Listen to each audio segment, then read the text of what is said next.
Hello dear friends, welcome to exam Guruji. इस video में हम आपके लिए ऐसे क्वेश्चन लेके आए हैं। बहुत ही डिफ़िकल्ट लेवल के क्वेश्चन है, वैसे इजी भी है, लेकिन यहाँ पर कुछ क्वेश्चन ऐसे रहेंगे जिसका आंसर जो है वो इस क्वेश्चन में दिया ही नहीं है, तो आपको किस तरह से सॉल्व करना है। वेरी इंपॉर्टेंट क्वेश्चन है। अगर आपने हमारे चैनल को सब्सक्राइब नहीं किया तो कर लीजिए और साथ में बेल आइकन को प्रेस भी कर लीजिए। तो देखिए, सबसे पहले जो क्वेश्चन पूछा गया है कि what is the acceptable limit for copper in water. आपको पता है कि पानी जो होता है उसमें कुछ ना कुछ सॉलिड्स वगैरह होते हैं, तो उसकी कुछ ना कुछ एक्सेप्टेबल लिमिट होती है, कुछ परमिसिबल लिमिट होती है in the absence of alternative source. तो कितनी कितनी होती है ये सारा कुछ आपको पता होना जरूरी है। जैसे कि जो फ्लोराइड है, क्लोराइड है, कुछ इस तरह के तो हमें पता है कि भाई कितना होता है। आयरन हो गया, नाइट्रेट हो गया, जिंक टोटल हार्डनेस कितना हो गया, ये सब कुछ हमें पता है। लेकिन यहाँ पे क्वेश्चन जो है कॉपर से पूछा गया है, तो कॉपर आपको पता है कि कितना होना चाहिए। तो एक्सेप्टेबल लिमिट की अगर आप बात करेंगे, यहाँ पे एक्सेप्टेबल पूछा गया तो 0.05 mg पर लीटर होता है।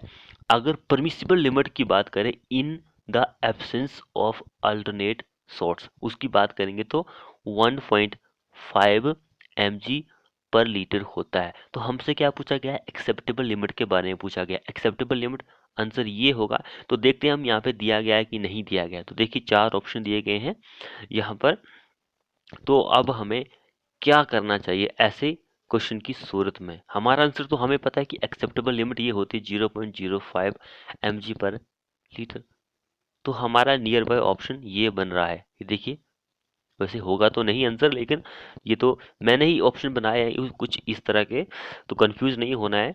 So answer acceptable limit 0.05 mg पर लीटर होता है, लेकिन नियर बाय ऑप्शन हमारा ये है। आपको पता है कि एग्जाम में भी near by option he choose किया जाता है, लेकिन ये जो है 1.5, ये जो होता है परमिसिबल लिमिट होती है। तो कंफ्यूज होने की यहाँ पे जरूरत नहीं है। वैसे 1.5 जो होती है ये हमारे जो फ्लोराइड होता है उसकी भी परमिसिबल लिमिट यही होती है। फ्लोराइड 1.5 ही होती है।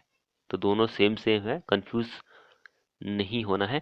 अगला क्वेश्चन देखिए यहाँ पे, the pre treatment filtration of water which involves the uses of अलम इज नाउन एज।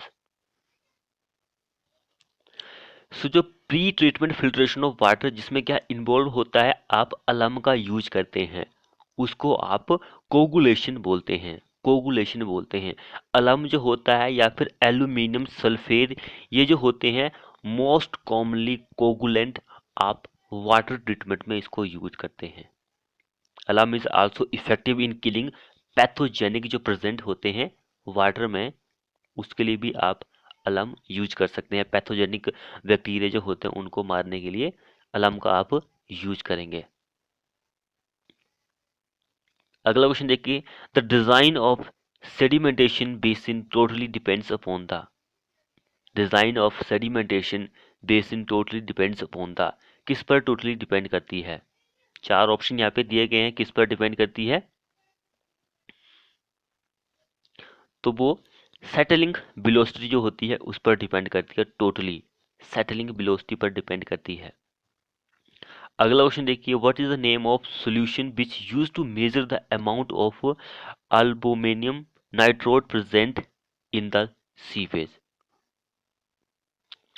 सो आप किस सॉल्यूशन को यूज करेंगे अगर आपको मेजर करना हो amount of albuminoid nitrogen present in the sewage. तो आप इस सॉल्यूशन को यूज करेंगे, KMnO4। इस सॉल्यूशन को आप यूज करेंगे, तभी आप अमाउंट को मेजर कर सकते हैं। अगला क्वेश्चन देखिए, द ऑर्डर ऑफ वाटर और water test can be measure by a term called. Order of water या फिर वाटर का जो टेस्ट होता है वो आप मेजर कर सकते हैं इन टर्म ऑफ, उस टर्म को आप किस नाम से जानते हैं। सो जो ऑर्डर होता है पानी का, उसको आप मेजर कर सकते हैं एक डिवाइस के द्वारा। वो डिवाइस होता है ओस्मोस्कोप। ओस्मोस्कोप एक डिवाइस होता है, एंड उसको जब एक्सप्रेस करने की बात आती है तो आप उसको TON में एक्सप्रेस करते हैं, यानी कि T4 क्या होता है। वेरी इंपॉर्टेंट क्वेश्चन है। Threshold over order and N for number. यहाँ पर ऑप्शन सेकंड में दिया ही है। तो इससे आप पता कर सकते हैं। अगला क्वेश्चन देखिए, broad gauge is, very important question है। तो ब्रॉड गेज जो होती है उसकी कितनी डिस्टेंस होती है दो इनर फेस के बीच में। यहाँ पर ये क्वेश्चन पूछा गया है, ब्रॉड गेज के लिए मीटर गेज होता है, नैरो गेज होता है। तो डिस्टेंस बिटवीन जो होती है रेल के बीच में वो 1.6 मीटर होती है ब्रॉड गेज के लिए। 1 मीटर जो होती है वो मीटर गेज के लिए होती है। एंड 0.762 मीटर जो होती है वो नैरो गेज के लिए होती है। तो यहाँ पर mm में आंसर दिया गया है, तो आपको पता है ऑप्शन 1 हमारा आंसर हो जाएगा। अगला क्वेश्चन देखिए, the shape of the camber best suited for concrete cement concrete payment के लिए। अगर आप सीसी का रोड बना रहे हैं तो कैम्बर की जो शेप होती है वो कैसी होनी चाहिए, स्ट्रेट लाइन की, पैराबोलिक, या फिर कॉम्बिनेशन होनी चाहिए दोनों का, या फिर सर्कुलर होनी चाहिए, किस तरह की शेप जो है वो होनी चाहिए। भाई अगर आप लुक की रोड जो होती है जिसको आप बिचुमेन की रोड बोलते हैं उसके लिए तो हमारा पैराबोलिक चल पड़ती है, लेकिन जो सीसी की रोड होती है उसके लिए हमारी स्ट्रेट कैम्बर होना चाहिए, शेप जो होती है वो स्ट्रेट लाइन का कैम्बर होना चाहिए। ए हमारा इस क्वेश्चन में आंसर बन जाएगा। दोनों पॉइंट आप याद रखिए, दोनों पॉइंट ही एग्जाम के पॉइंट ऑफ व्यू से इंपॉर्टेंट है। एग्जाम में क्वेश्चन पूछा जाएगा तो आपको पता होना जरूरी है। भाई जिसने चैनल को सब्सक्राइब नहीं किया है कर लीजिए, साथ में बेल आइकन को प्रेस कर लीजिए। अगला क्वेश्चन देखिए, which one of the following is payment mix design method. Payment mix design method जो होता है वो इनमें से कौन सा होता है, बेंकलमैन मेथड, या फिर कैलिफोर्निया वेरिंग रेशियो मेथड, या फिर बर्मिस्टेड मेथड, या फिर मार्शल मेथड। कौन सा मेथड होता है पेमेंट मिक्स डिजाइन का जो मेथड होता है वो कौन सा होता है, तो वो मार्शल मेथड ही होता है, मार्शल मेथड। ऑप्शन 4 हमारा आंसर हो जाएगा। अगला देखिए, the ductility of bitumen is express in. Ductility को आप डिस्टेंस में मेजर करते हैं, एक्सप्रेस की जाती है। अगला क्वेश्चन देखिए, the number of commercial vehicle passes per day to categorize it as medium traffic for group index method of pavement design is. So यहाँ पर हमसे क्या पूछा गया है, CVPD यानी कि कमर्शियल व्हीकल पर डे। तो ट्रैफिक जो रहेगा, ट्रैफिक का ग्रुप जो रहेगा वो कौन सा रहेगा। यहाँ पे हमारे पास ग्रुप भी मीडियम दिया गया है। ग्रुप एक लाइट होता है, एक मीडियम होता है, एक हैवी होता है। तो हमें CVPD की वैल्यू बतानी है कि कितनी होती है, नंबर ऑफ व्हीकल जो होते हैं वो कितने होते हैं। लाइट के लिए हमारा 50 से कम होता है, मीडियम की बात करेंगे तो 50 से 300 होता है, और अगर आप हैवी की बात करेंगे तो 300 से ज़्यादा हमारा कमर्शियल व्हीकल जो होता है वो ट्रैवल करते हैं। तो हमसे मीडियम के बारे में पूछा गया, तो मीडियम हमारा 50 से 300 कहाँ पर दिया गया है, ऑप्शन 4 में दिया गया है, हमारा यही आंसर बन जाएगा। अगला क्वेश्चन देखिए, एज पर हमारे IS code the value of strain eight outer most tension fibre is. Value of strain जो होती है eight the outer most tension fibre कितनी होती है। जिसने अभी तक हमारे चैनल को सब्सक्राइब नहीं किया है वो कर लीजिए, और साथ में बेल आइकन को प्रेस भी कर लीजिए। वेरी वेरी इंपॉर्टेंट क्वेश्चन हम आपके लिए लेके यहाँ पर आ रहे हैं, तो आपका भी फर्ज बनता है कुछ ना कुछ आपकी, आप चैनल को सब्सक्राइब करें भाई। आउटर मोस्ट टेंशन फाइबर की यहाँ पे बात हो रही है, कंक्रीट की या फिर कंप्रेशन फाइबर की बात नहीं हो रही, यहाँ पे टेंशन फाइबर की बात हो रही है भाई।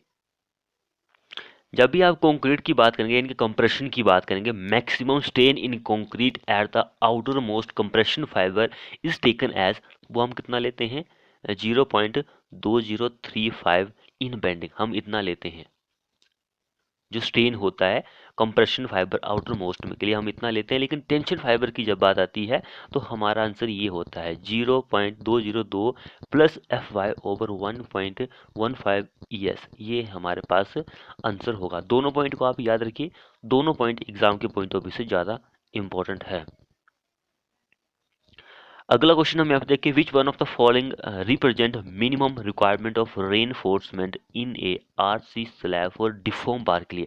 डिफॉर्म बार, HYST बार या फिर टोर बार के लिए जो मिनिमम रेनफोर्समेंट होती है उसकी कितनी जरूरत होती है।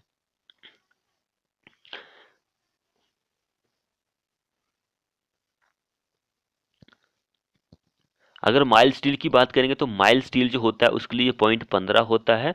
H Y S T bar पूछा गया डिफॉर्म बार के लिए तो वो उसके लिए पॉइंट 12 होता है। तो पॉइंट 12 यहाँ पे नहीं दिया गया है। ये तो हमारा माइल स्टील के लिए हो गया, पॉइंट 12 नहीं दिया गया तो नियर बाय ऑप्शन हमारा ये आंसर हो जाएगा।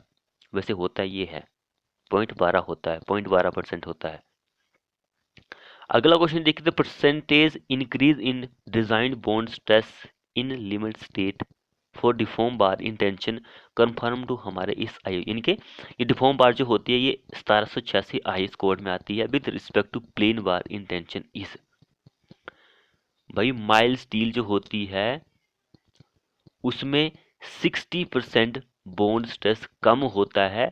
H Y S T bar जो होती है डिफॉर्म बार उसमें डिजाइन बॉन्ड स्ट्रेस 60% ज्यादा होता है। ये क्वेश्चन यहाँ पे सिंपली पूछा गया था।